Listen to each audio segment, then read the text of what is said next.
This is the beginning of a campaign that we will need to run on school-by-school basis across the borough, linking up with other people in urban areas who are also fighting similar campaigns. And if we do this well enough, then we will win. But we have to do it well enough to start off with. So I want to set out some of the context. Firstly, Hammersmith and Fulham schools have done well over a very long period of time. And that is because of a number of factors. We have a variety of great schools in our borough, schools traditionally run by the local authority, academies, free schools, all of them united by having dedicated teachers and dedicated governors working with parents to raise the standard of attainment. Now, the reason schools in urban areas had a lot more money was a political choice made a long time ago. Schools, as everybody knows, don't stand in isolation. The children who go to those schools, their housing, their ability to do their homework, that affects the outcome that you're likely to get. Whether you're on 3 school meals and living in poverty, whether English is your first language, that affects your outcomes. Whether you found that your situation with housing means that you have had to move 2 or 3 times. My surgeries are packed with people who move around from school to school as their housing situation changes in an all too insecure situation.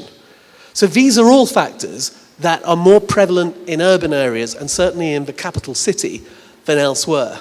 And that's why we have had such a lot of resource going into London schools. Now what we know is 90% of the schools in Hammersmith and Fulham, thanks to you and thanks to the work of successive generations of people, are good or outstanding.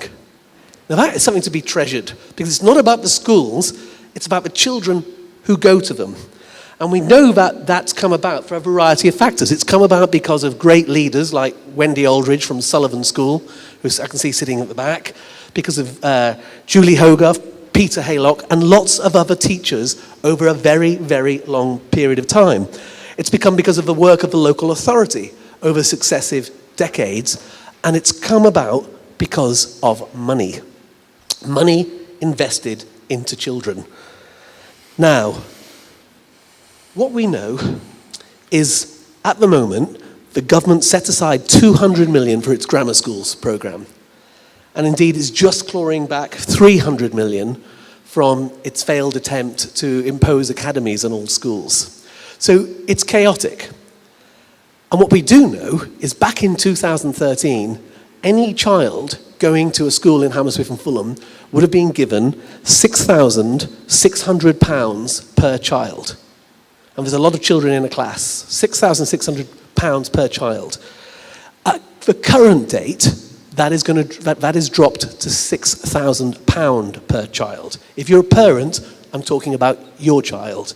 And the plan that we're here to resist is to drop school funding by another £400, so it goes to £5,400 per child. That is a drop by the government to our children in this borough from £6,600 to £5,600 in just a few years.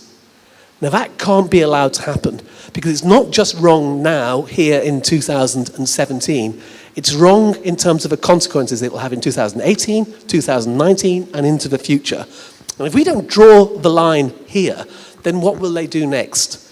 So what we need to do is to send our messages in, to email our MPs, to write to the government, to engage in campaigns, to set up groups around each different school, to organise and to take our message that this just is not going to happen. And if we do that, we need to recognise that's how things always change in a democracy, when people step up and say no when bad things happen.